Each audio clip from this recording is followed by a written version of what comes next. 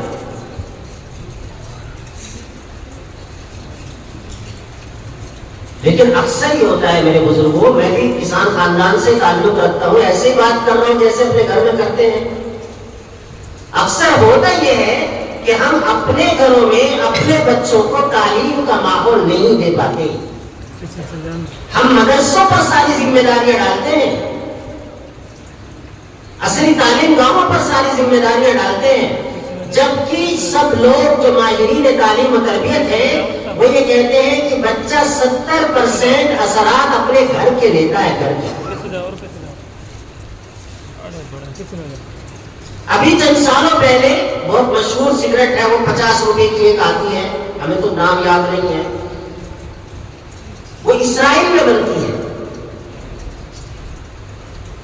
اسرائیل یہودیوں کا ملک ہے. ان کے یہاں ایک مہمان گئے گھر میں اور وہ بیٹھے مہمان کھانے کے اس میں اور قہوہ چائے وغیرہ پی رہے تھے، جب بھی انہوں نے اپنی سگریٹ سلگائی اور منہ کو لگا لی. صاحب خانہ نے جو میزبان تھے انہوں نے ان سے کہا کہ جناب آپ میرے دوست ہیں، میرے رشتہ دار ہیں، لیکن میرے گھر میں سگریٹ نہیں پی جاتی. انہوں نے کہا تعجب ہے، سگریٹ تو تمہاری کمپنی کی ہے، تمہاری تو کمپنی ہے، اسی کا پیسہ تم گھر دے کر کے آ کر ایسا عالیشان مکان بنایا ہے. انہوں نے کہا وہ میرا بزنس ہے، اگر میں یہاں سگریٹ پینے لگا تو میرے بچے میری اس بات کو دیکھ کر کے سگریٹ کے عادی ہو جائیں گے، اس لیے میں اپنے گھر میں کوئی ایسا کام نہیں کرنا چاہتا جو میں یہ سوچتا ہوں کہ میرے بچے وہ کام نہ کریں آگے چل کے.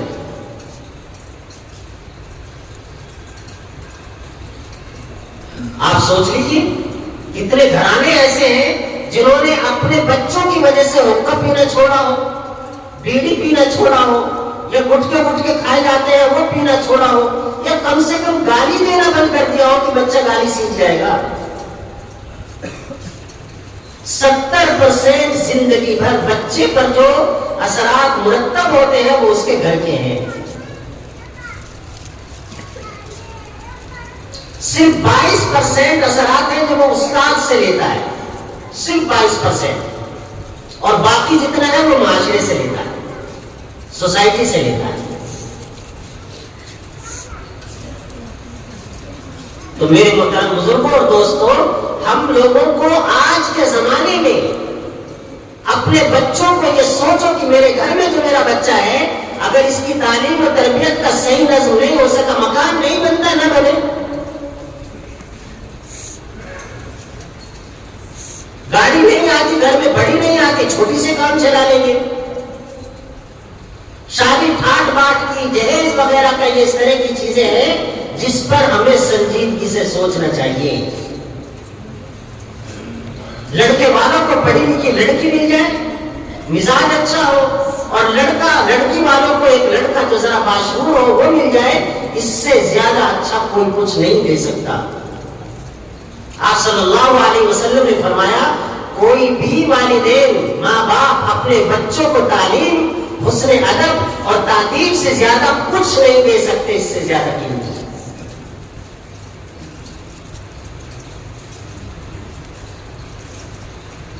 اپنے بچوں کو اپنے سے قریب کرو، انہیں دور مت جانے دو. اگر آپ نے غصے میں ان کو اپنے سے دور کر دیا، مجھے شکل مت دکھانا، میرے گھر میں داخل مت ہو جانا، یا کھانا مت کھا لینا، یقیناً بچے غلطیاں کرتے ہیں. لیکن آپ نے اس کو دور کر دیا اور دور کوئی دوسرا آدمی ہے جس سے وہ قریب ہو گیا، وہ اس کو غلط راہ پر لے جائے گا، تو بنیادی غلطی میری اور آپ کی تھی کہ ہم نے دور کیا کیوں. اسے اپنے سے قریب کرنا چاہیے تھا، اس بچے کو اسے بتانا تھا کہ میرا بیٹا آگے چل کر کے حالات بہت سخت ہونے والے ہیں، اور اگر تمہاری تعلیم و تربیت ٹھیک نہیں ہوئی، اسلامی عقیدہ تمہارے اندر نہیں بٹھایا گیا، نماز روزے کی پابندی تمہارے اندر نہیں ہوئی، بڑوں کا اکرام اور چھوٹوں پر شفقت کا مادہ تمہارے اندر تولید نہ ہو سکا، تو پھر دیکھو خسارہ ہی خسارہ ہے۔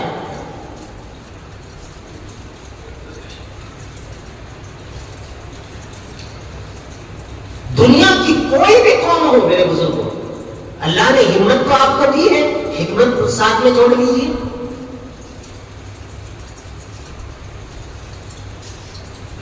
ہمت آپ میں خوب ہے، آپ کی تاریخ بھری ہوئی ہے ماشاءاللہ، اللہ مبارک کرے۔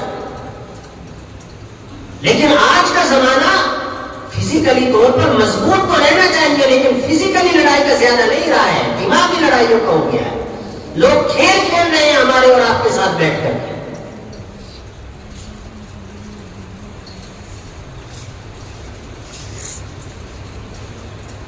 قرآن مجید غور و فکر کرنے کی جتنی دعوت دیتا ہے، دنیا کی کوئی آسمانی کتاب اتنا نہیں کہتی۔ اپنے حالات کو، اپنے معاشرے کو، اپنے گھر کو، اپنے بچوں کو، اور رشتہ داروں کے بچے ہیں ان کو فکر کر کے بیٹھو۔ کسی کے یہاں گھر جاؤ تو گھر جا کر کے کسی سے یہ مت پوچھو تمہیں جہیز میں کیا ملا کیا نہیں ملا، پوچھو بچہ کیا پڑھا ہوا ہے، بچی کیا پڑھی ہوئی ہے۔ یہ ماحول بناؤ اس چیز کا۔ میں یہ باتیں اس لیے کہہ رہا ہوں کہ ہریانہ میں آپ کا علاقہ اور پانی پت کے 8-10 گاؤں اور ادھر یمنا نگر کا علاقہ وہ ہے کہ مسلمانوں کا باقی جو اکا دکا مسلمان بستے ہیں، آپ کے وجود سے وہ جڑے ہوئے ہیں، مربوط ہیں آپ سے۔ اگر آپ نے تعلیم کے فیصلے نہیں لیے، اپنے معاش اور بزنس کے فیصلے نہیں لیے، اور جو دوسرے ضروری امور ہیں ان کے فیصلے نہیں لیے، تو میرے بزرگوں ہم خود اپنے بچوں کو گویا کہ ان کے مقدر پر ناکامی کا ٹھپا لگا رہے ہیں ہم خود ہی۔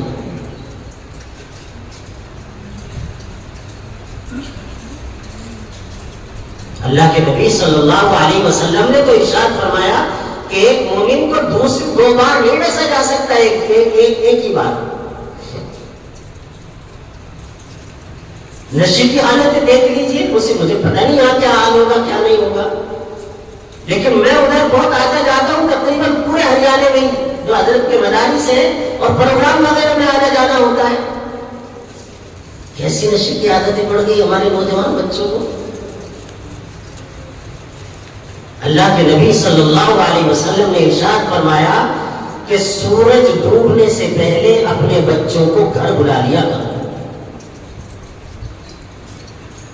سورج ڈوبنے سے پہلے اپنے بچوں کو گھر بلا لیا کرو، اس لیے کہ سورج ڈوبنے کے بعد شیطان آزاد گھومنے لگتے ہیں اور وہ دیکھتے ہیں کہ اس کا بچہ باہر ہے، تاکہ وہ اس کو غلط راہوں پر، غلط روشوں پر اور گندی عادتیں اس کے اندر وہ پیدا کر سکے۔ جتنے بچے بگاڑ کے ہوتے ہیں آپ غور کر کے دیکھ لیجیے، اللہ کرے آپ کے یہاں نشے کا مسئلہ نہ ہو، لیکن اگر کہیں ہے غور کر کے دیکھ لیجیے گا کہ وہ بچہ شروع میں رات میں دیر سے گھر آنے کا عادی بنا، اپنے یار دوستوں کے ساتھ ٹینے پر چلے گئے، پارٹی میں چلے گئے، ہوٹل میں چلے گئے۔ جرمن میں دنیا میں سب سے زیادہ بچوں کے معاملے میں جرمن سے زیادہ کوئی تربیت نہیں کر پاتا، بچوں سے زیادہ۔ جرمن تباہ ہوا تھا آپ کو پتا ہے، اینٹ سے اینٹ بچ گئی تھی اس کی جنگ عظیم میں۔ تو ایک عورت جو وہاں سے لڑائی کے دوران باہر تھی، جب سب کچھ تباہ ہو گیا تو وہ اندر آنے لگے۔ جب وہ عورت آئی تو اس سے کہا گیا کیا کرو گی تم جا کر کے وہاں جرمن میں، تمہارا گھر ڈوب گیا، شوہر مارا گیا، پورا محلہ سنسان پڑا ہوا ہے، کوئی زندہ نفس وہاں پر نہیں ہے۔ تو اس خوددار عورت نے کہا، گود میں وہ ایک چھوٹے سے بچے کو لے رہی تھی، اس نے کہا میں اپنے اس بچے کو بڑا کروں گی، اس کو تعلیم دلاؤں گی اور میں اپنے جرمن کو پھر دوبارہ کھڑا کروں گی۔ یہ ابھی 1940 کا ہی تو مسئلہ ہے جب جرمن تباہ ہوا تھا۔ آج جرمن جو ایشیا ہے اس میں جاپان سے بڑی کسی کی ٹیکنالوجی نہیں، اور جو مغرب ہے وہاں جاپان سے بڑی کسی کی ٹیکنالوجی نہیں۔ اس عورت کے جذبے کو دیکھو آپ، جس نے کہا اپنے بچے کو جاؤں گی وہیں کھنڈرات میں رہوں گی، وہ میرے بڑوں کا ملک ہے۔ آپ جو یہاں گلیوں میں رہتے ہیں، گاؤں میں رہتے ہیں، آپ کے گاؤں میں چاروں طرف وہاں کتنے آپ کے آبا و اجداد ہیں، ہمارے آپ کے آبا و اجداد ہیں جو دفن ہیں، جو یہ سوچتے ہوئے چلے گئے کہ انشاءاللہ ہمارے آنے والی نسل کھڑی ہوگی اور اپنے پیروں پر کھڑی ہوگی، تعلیمی اعتبار سے، معاشی اعتبار سے، اور وہ فیصلہ کن حالت میں ہوگی، فیصلہ لینے کی اہلیت رکھتی ہے۔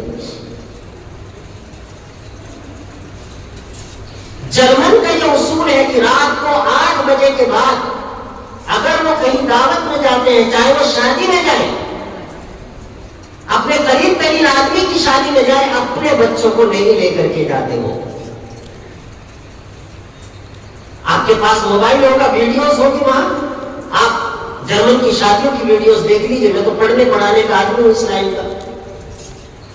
وہ کہتی ہے اگر یہ رات تک جاگنے کے عادی بن گئے تو ہمارا جو ترقی کا سلسلہ چلا ہوا ہے، زنجیر بندھی ہوئی ہے، وہ ختم ہو جائے گی۔ اس لیے کہ جو دیر تک جاگتا ہے اس کے دماغ کے اندر اللہ تعالیٰ رات کو 10 بجے سے لے کر کے 4 بجے کے درمیان ایک تیل پیدا کرتے ہیں جس سے اس دماغ کو تری ملتی ہے، اور وہ جب ایک نکلتا ہے جب آدمی سو رہا ہو۔ رات کو جاگنے والے اکثر ذہنی بیمار ہو جاتے ہیں۔ جو بھی بیمار ہو دماغی سے پوچھو کیا مسئلہ ہو گیا، رات کو نیند نہیں آتی اور اس نے عادت بگاڑی پہلے۔ میرے محترم بزرگوں اور دوستوں، ہمارا جو اصل سرمایہ ہے، ہمارے یہ جو ننھے سے بچے بیٹھے ہوئے ہیں، ہمارے آپ کے گھر میں جو ننھے سے بچے بیٹھے ہوئے ہیں، ہمارا سرمایہ وہ ہے وہ بچے۔ اگر ہم نے ان کو اعلیٰ تعلیم نہیں دی، ہم نے ان کو IAS IPS یا ایڈوکیٹ یا جرنلسٹ عالم ہونے کے ساتھ ساتھ آپ اس کو عقیدہ ضرور سکھائیے۔ اگر اس کے اندر اسلامی عقیدہ نہیں ہے تو کوئی فائدہ نہیں ہے اس کا ڈاکٹر بننے کا اور انجینئر بننے کا، وہ ضرور سکھائیے، لیکن فیصلہ کیجئے، حلف اٹھائیے کہ انشاءاللہ ہم اپنی نسل کو اس سطح پر نئی زندگی گزارنے دیں گے، صف اول میں لے کر کے جائیں گے اپنے بچوں۔ تو میں مبارکباد پیش کرتا ہوں اپنے رفیق مفتی محمد طارق سلیم صاحب ندوی کی، اور جو اساتذہ یہاں کام کرتے ہیں اور جن بچوں نے یہاں پر پروگرام پیش کیا ہے، اور آپ سبھی حضرات یہاں تشریف لائے ہیں۔ اللہ تبارک و تعالی ہمارے یہاں آنے کو قبول فرمائے، اور ہمارے اندر صحیح فکر، جو فکر ہونی چاہیے اسلام کے تعلق سے، مسلمانوں کے تعلق سے، اپنے بچوں کے تعلق سے، وہ ہمارے اندر پیدا فرمائے۔ وآخر دعوانا الحمدللہ۔